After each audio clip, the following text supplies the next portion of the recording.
We want masks off, body cameras on. They also always have to carry proper identification. These are common sense reforms, ones that Americans know and expect from law enforcement.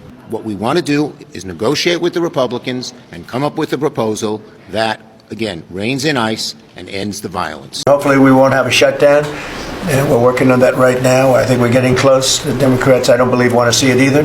So we'll work in a very bipartisan way. I believe not to have a shutdown. We don't want a shutdown. የአሜሪካ መንግስት በቅርቡ እንደሚታወሰው ለ42 ተከታታይ ቀናት ተዘግቶ ነበር። በዚህም የመንግስት መዘጋት ታዲያ እጅግ በጣም በርካታ ዜጎች ከፍተኛ የሆነ ጉዳትን አስተናግደዋል። ታዲያ አንዳንድ ስምምነቶች ከተደረጉ በኋላ ለአጭር ጊዜም ቢሆን ሸታውኑ እንዲቆምና ልዩነቶችን በንግግር ለመፍታት ጊዜ መሰጠቱ የሚታወስ ነው። አሁን እየወጡ ያሉ መረጃዎች እንደሚያመለክቱትም ከሆነ ታዲያ ዲሞክራቶችም ሆኑ ሪፐብሊካን ስምምነት ለማድረግ ከፍተኛ የሆነ ጥረት እያደረጉ እንደሆነ ነው። እነኚህ ሁለቱ ፓርቲዎች እንግዲህ ልዩነታቸውን በማጥበብ የአሜሪካ መንግስት በድጋሚ እንዳይዘጋ የሚያደርጉት ያላሰለሰ ጥረት ይበል የሚያስብልና እጅግ በጣም ደስ የሚል ዜና ነው። ነገር ግን አሁንም ቢሆን የአሜሪካ መንግስት ሊዘጋ የሚችልበት ፓርሻሊ ወይም ደግሞ በከፊል ሊዘጋ የሚችልበት እድል እንዳለ የወጡ መረጃዎች ያመለክታሉ። ይህም ሊሆን የሚችለው ዲሞክራቶች ያቀረቡት ፕሪኮንዲሽን ወይም ደግሞ ቅድመ ሁኔታ በሪፐብሊካን ተቀባይነት የማያገኝ ከሆነ ነው። ገቨርንመንቱ በከፊል የሚዘጋ ከሆነ አንዳንድ የፌዴራል ኤጀንሲዎች ስራ ሊያቆሙ የሚችሉበት እድል ይኖራል። ከዛ ውጪ ከዚህ ቀደምም ሲደረግ እንደነበረው የአንዳንድ ኤጀንሲ ሰራተኞች አንፔይድ ወይም ደግሞ ምንም አይነት ገንዘብ ሳይከፈላቸው ስራ እንዲሰሩ ሊገደዱ የሚችሉበት ሁኔታ ይኖራል። በዚህ ቪዲዮ በዋናነት ትኩረት የማደርገው ዲሞክራቶቹ እንደ ቅድመ ሁኔታ ያቀረቧቸው ኮንዲሽኖች ወይም ደግሞ ያቀረቧቸው ሁኔታዎች ምንድናቸው የሚለውን ይሆናል። አይኖ ብዙዎቻችሁ የገቨርንመንት ሸትዳውኑ እንዳይኖር ትፈልጋላችሁ። ያው ይህ ምናልባትም የሁሉም ፍላጎት ሊሆን ይችላል። ታዲያ ቀደም ብዬ እንደነገርኳችሁ ዲሞክራቶቹም ሆኑ ሪፐብሊካን ገቨርንመንት ሸትዳውን እንዳይኖር በጋራ በመሆን እየሰሩ ይገኛሉ። ዲሞክራቶቹ ቅድመ ሁኔታዎችን በማቅረባቸው ምክንያት ፓርሻል ገቨርንመንት ሸትዳውን ሊኖር ይችላል ብያችኋለሁ። ያ ማለት ግን እነኚህ ዲሞክራቶች ፓርሻል ገቨርንመንት ሸትዳውን እንዲኖር ፍላጎት አላቸው ማለት አይደለም። ነገር ግን እነኚህ የዲሞክራት አባላት ያቀረቧቸው እጅግ በጣም ሴንሲቲቭ እና ብዙዎቻችሁ ልትወዷቸው የምትችሏቸው ሐሳቦችን በውስጡ አካተዋል።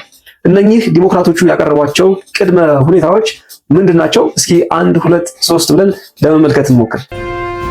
የመጀመሪያው ዲሞክራቶቹ ያቀረቡት ጉዳይ ከማንነት ጋር በተገናኘ ነው። እንግዲህ የአይስ ኤጀንቶች ወይም ደግሞ የፌደራል ኤጀንቶች የተለያየ የሎ ኢንፎርስመንት ተግባር ላይ ሲሰማሩ እንደተመለከታችኋቸው በዋናነት የአይስ ኤጀንቶች ማስክ አድርገው ነው የሚመጡት። ዲሞክራቶችም እነኚህ የአይስ ኤጀንቶች ማስክ ማድረጋቸው አልተዋጠላቸውም። ይህ ደግሞ እንግዲህ የብዙዎቻችን ጥያቄ ነው።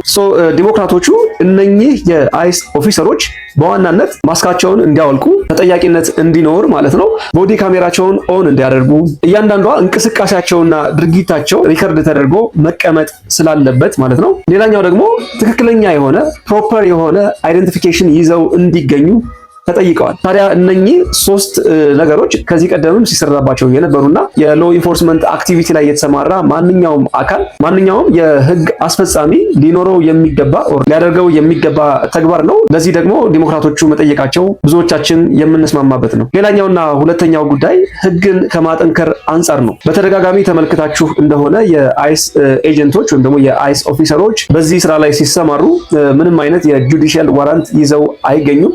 ይህንን ጉዳይ ከዚህ ቀደምም ለማንሳት ሞክሬያለሁ። እነኚህ የፌደራል ኤጀንቶች ብዙ ጊዜ አድሚኒስትሬቲቭ ዋራንት ነው ይዘው የሚገኙት። አድሚኒስትሬቲቭ ዋራንት ደግሞ አንድ የአይስ ኦፊሰር ወይም ደግሞ አንድ የፌደራል ኤጀንት የግል ፕሮፐርቲያችሁ በሆነ የግል ንብረታችሁ በሆነ ቦታ ላይ ተገኝቶ እናንተን ማሰርም መጠየቅም መፈተሽም የሚያስችል ዋራንት አይደለም። ስለዚህ እነኚህ የአይስ ኦፊሰሮች ጁዲሻል ዋራንት ይዘው እንዲገኙ ዲሞክራቶቹ ጠይቀዋል። ከዚሁ ጋር በተያያዘ ደግሞ እነኚህ የፌደራል ኤጀንቶች በየትኛውም አካባቢ ሎ ኢንፎርስ ለማድረግ ሲሄዱ ከሎካል ሎ ኢንፎርስመንት ጋር ኮኦፐሬት ማድረግ እንዳለባቸውና ቀድመው ማሳወቅ እንዳለባቸው ከዛም በተጨማሪ ግልጽ የሆነ የህግ አፈጻጸም ሊኖራቸው እንደሚገባ ዲሞክራቶቹ ዲማንድ አድርገዋል ማለት ነው። ግልጽ የሆነ የህግ አፈጻጸም እንዲኖራቸውና ኢንዲፔንደንትሊ ህግ ማስፈጸም እንዲያቆሙ ዲሞክራቶቹ ጠይቀዋል። ሶስተኛው ዲሞክራቶቹ ዲማንድ ያደረጉት ጉዳይ ኮድ ኦፍ ኮንዳክት ነው። ተመሳሳይነትና ግልጽነት ያለው ደንብ፣ ህግና አሰራር እንዲኖራቸው። ይህ ማለት ምንድነው? እንግዲህ የፌደራል ኤጀንቶች በተደጋጋሚ ከዚህ ቀደም እንደተመለከትነው ከፍተኛ የሆነ የህግ ጥሰት ይፈጽማሉ። ታዲያ እነኚህ የፌዴራል ኤጀንቶች እንደዚህ አይነት የህግ ጥሰት ሲፈጽሙ ምን እንደሚቀጡና ምን አይነት ነገር እንደሚጠብቃቸው የተጻፈም የተቀመጠም ምንም አይነት ኮድ ኦፍ ኮንዳክት የለም፣ ወይም ደግሞ የተቀመጠው ኮድ ኦፍ ኮንዳክት ግልጽ አይደለም። ስለዚህ የዴሞክራቶቹ ጥያቄ እነኚህ የፌዴራል ኤጀንቶች የህግ ጥሰት በሚፈጽሙበት ጊዜ ሊቀመጥ የሚገባ ኮድ ኦፍ ኮንዳክት ወይም ደግሞ ተጠያቂነትና ግልጸኝነት ያለው ደንብ ወይም ደግሞ መመሪያ ሊኖር ይገባል የሚል ነው። ሌላው እነኚህ የፌዴራል ኤጀንቶች እጅግ በጣም የተጋነነ ወይም ደግሞ ኤክሰሲቭ የሆነ ኃይል ሲጠቀሙ ወይም ደግሞ ሰዎችን አቢዩዝ በሚያደርጉ ጊዜ በውስጥ በኩል ጉዳዩ ከሚታይ ይልቅ ኢንዲፔንደንትሊ ወይም ደግሞ በገለልተኝነት ጉዳዩ ሊታይ ወይም ደግሞ ሊመረመር እንደሚገባ ዴሞክራቶቹ ይጠይቃሉ። ዴሞክራቶቹ እያሉ የሚገኘው በአሁኑ ሰዓት እንግዲህ ለዲኤችኤስ የሚደረገው ፈንዲንግ እንዲጸድቅ ከተፈለገ እንግዲህ ዓመታዊ በጀቱ እንዲጸድቅ ከተፈለገ እነኚህ ፕሪኮንዲሽኖች እነኚህ ቅድመ ሁኔታዎች ሊሟሉ ይገባል። መሟላት ብቻ አይደለም፣ ቀደም ብዬ የዘረዘርኳቸው ጉዳዮች እንደ ሕግ ተጽፈው በስነ ስርዓት ተፈጻሚነት ሊኖራቸው ይገባል። አዘርዋይስ ግን እንደ ሕግ የማይጻፉ ከሆነ አሁንም በድጋሚ ሊጣሱ የሚችሉበት እድል ሰፊ በመሆኑ ምክንያት ጉዳዩ እጅግ በጣም ሲሪየስ ነው። እነኚህ ጉዳዮች እንደ ሕግ ተጽፈው ሊተገበሩ ይገባል የሚል ቅድመ ሁኔታ አስቀምጠዋል ማለት ነው። ሆኖም በጉዳዩ ዙሪያ እንግዲህ ተጨማሪ ጊዜ እንዲሰጥና በጊዜያዊነት ዲኤችኤስ ለ2 ሳምንት ፈንድ ተደርጎ ፋንክሽን እንዲያደርግ ከ2 ሳምንት በኋላ ግን ተጨማሪ ሌላ ውሳኔ እንዲሰጥ ቀነቀጠሮ ተይዞለት ጉዳዩ በድጋሜ እንዲታይ ተደርጓል ማለት ነው። ይህንን ጉዳይ በተመለከተ ሴኔቱ ዛሬ ስብሰባ የሚያደርግ ይሆናል። ታዲያ በዚህ ስብሰባ ስምምነት ላይ የሚደርሱ ከሆነ የገቨርንመንት ሸዳውኑ የሚቀር ይሆናል። ይህ የማይሆን ከሆነና የዲሞክራቶቹ ያቀረቧቸው ቅድመ ሁኔታዎች ተቀባይነት የማያገኙ ከሆነ ገቨርንመንት ፓርሻሊ ወይም ደግሞ በከፊል የሚዘጋ ይሆናል። ያ ማለት ቀደም ብዬም ለመግለጽ እንደሞከርኩት አንዳንድ የፌዴራል ኤጀንቶች ፋንክሽን የማያደርጉ ወይም ደግሞ የሚዘጉ ይሆናል ማለት ነው። The Senate has now failed to advance a measure that would keep a good chunk of the government funded after Friday at midnight. But we do know that there is a plan B in the works. We know that Senate Democrats have been meeting with Trump's White House to try to figure out a path forward.